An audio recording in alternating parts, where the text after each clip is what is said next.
Doctor Abdul নট্টু সাহেব? হ্যাঁ, পর্যালোচনা করা সম্ভব। আপনি যদি পুরনো বক্তব্যগুলি তার দেখেন, সেখানে তিনি কিন্তু অনেকবার বলেছেন যে তিনি দেশের মানুষকে ছেড়ে কোথাও যাবেন না এবং তিনি এইখানেই মৃত্যুবরণ করতে চান। এই কথাটি কিন্তু তিনি বহুবার তার বিভিন্ন হুম। বিভিন্ন বক্তৃতায় বক্তব্যে তিনি সেটা বলেছেন।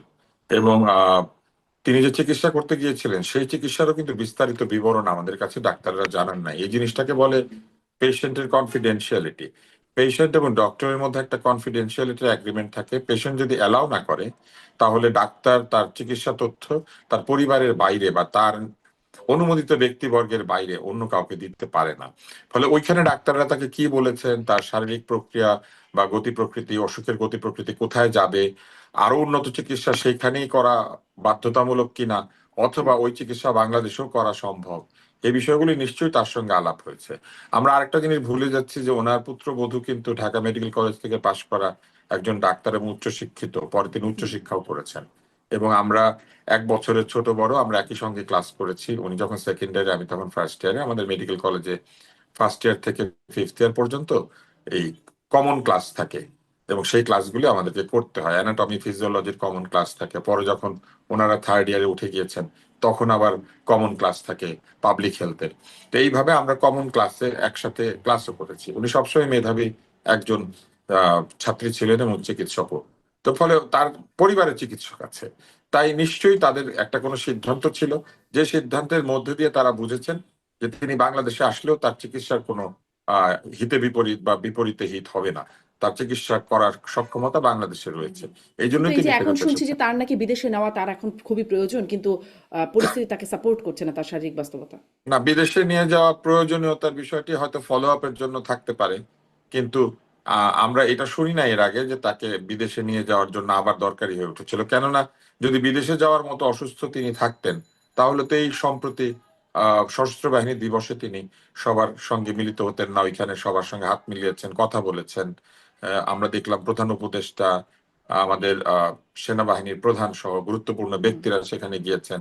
এমনকি বিভিন্ন রাজনৈতিক দলের নেতৃবৃন্দ তার সঙ্গে সেখানে সাক্ষাৎ করেছেন এবং তিনি আনন্দিত চিত্তে ছিলেন। আমরা হুম। দেখেছি তিনি হাসছিলেন, কথা বলছিলেন। আমরা দেখেছি যে আর্থ্রাইটিস তাকে অনেক ক্ষতি করেছে তার, কিন্তু আমরা তার মনোবলের ঘাটতি কিন্তু সেখানে দেখতে পাই না এবং তিনি যথেষ্ট আহ আমি বলবো যে আভিজাত্যের সঙ্গে এই অনুষ্ঠানটিতে হাজির হয়েছিলেন। এমনও হতে পারে যে এই অনুষ্ঠানটি তো শুধু এই প্রথম তিনি যান না, তিনি তো সামরিক বাহিনীর একজন সদস্যের স্ত্রী। ফলে এই অনুষ্ঠানটির সঙ্গে তার হয়তো আবেগও জড়িত ছিল, এই জন্য হয়তো তিনি যেতে চেয়েছেন, আমরা তো জানি না। কিন্তু হুম। ডাক্তার হিসেবে অনেকেই সমালোচনা করেছেন যে কেন তাকে নেওয়া হলো, তার মাস্ক কেন সবসময় নাকের উপরে ছিল না। এই বিষয়গুলি এখন বলে আসলে কোনো আহ ক্ষতি বৃদ্ধি হবে না, কোনো ভালো মন্দ কিছু নেই। বরং আমাদের চিন্তা করতে হবে কত ভালো চিকিৎসা দিয়ে তার জীবনকে আরো দীর্ঘায়িত করা সম্ভব এবং তার কষ্ট লাঘব করা সম্ভব। একই সঙ্গে আমি যেটা বলতে চেয়েছি, প্রশ্নটা একবার দুইবার করলে ঠিক ছিল, কিন্তু দেখেন পুরো সোশ্যাল মিডিয়াতে শত্রু মিত্র নির্বিশেষে এমন ভাবে বলছে যেন দয়াহীন মায়াহীন একজন ব্যক্তি মাকে দেখতে আসছেন না। ব্যাপারটা কিন্তু সেরকম না। এত বড় একটা দলের দায়িত্ব নিতে হচ্ছে তাদেরকে, হুম। চান বা না চান, পারিবারিক ভাবেই হোক কিংবা নেতৃত্বের উত্তরসূরি হিসেবেই হোক, এই বিষয়গুলি তাদেরকে বিবেচনায় নিতে হচ্ছে। আমাদের উপমহাদেশের রাজনীতির যে গতি প্রকৃতি, তার মধ্যে কিন্তু বহু প্রশ্ন জড়িত থাকে।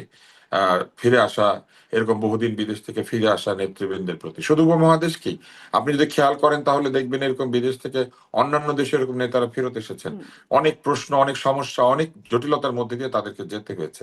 আমরা মনে হয় ভুলে যাই নাই যে ফিলিপিনে কি হয়েছিল বেনিগনো একুইনো যখন ফিরে এসেছিলেন, কিংবা আমরা ভুলে যাই নাই নির্বাচনী প্রচারণাকালে পাকিস্তানে কি ধরনের হুম। দুর্ঘটনা ঘটেছে, আমরা ভুলে যাই নাই ভারতে কি ধরনের দুর্ঘটনা ঘটেছে।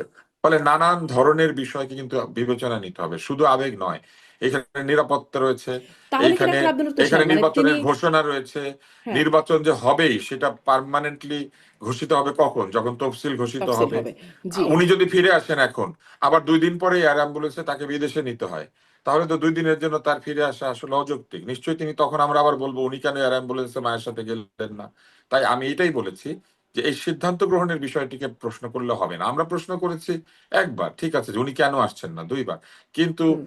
আহ তিনি কেন বলছেন না যে উনি কেন ফিরছেন না, এটা তো তাদের ব্যক্তিগত না, বিষয়, এটা তিনি তো কেন আমরা জিজ্ঞেস করতে আসছেন পারি না না। সেই প্রশ্নটার চেয়ে বড় প্রশ্ন এখন মানে উদ্রেক করলেন যখন আসলে তিনি স্ট্যাটাস দিয়ে জানাচ্ছেন যে বিষয়টি স্পর্শকাতর, তার একক উনি বাধ্য সিদ্ধান্তের ব্যাপার হয়েছেন, না। কারণ যেভাবে তাকে সেটাই। সোশ্যাল মিডিয়াতে আক্রমণ করা হচ্ছে, হ্যাঁ। আমাদের সোশ্যাল মিডিয়ার আক্রমণকারী কাউকে বাঁচে না, এরা হ্যাঁ। যাকে খুশি তাকে যে কোনো হুম। ভাষায় আক্রমণ করে। এই জিনিসটা কিন্তু আসলে নিয়ন্ত্রণের হ্যাঁ। বাইরে চলে গিয়েছে একেবারে। হ্যাঁ, এটি আসলে প্রশ্ন যে একক নিয়ন্ত্রণাধীন না, নিয়ন্ত্রণটা আসলে কার উপরে, মানে কোথা থেকে নিয়ন্ত্রণ, কারণ নানান রকম। একজন দলের প্রধানের, যেমন আমি আপনাকে বলি, প্রধানমন্ত্রীর যে এদিক সেদিক যাওয়া, এটা কি একক নিয়ন্ত্রণাধীন থাকে?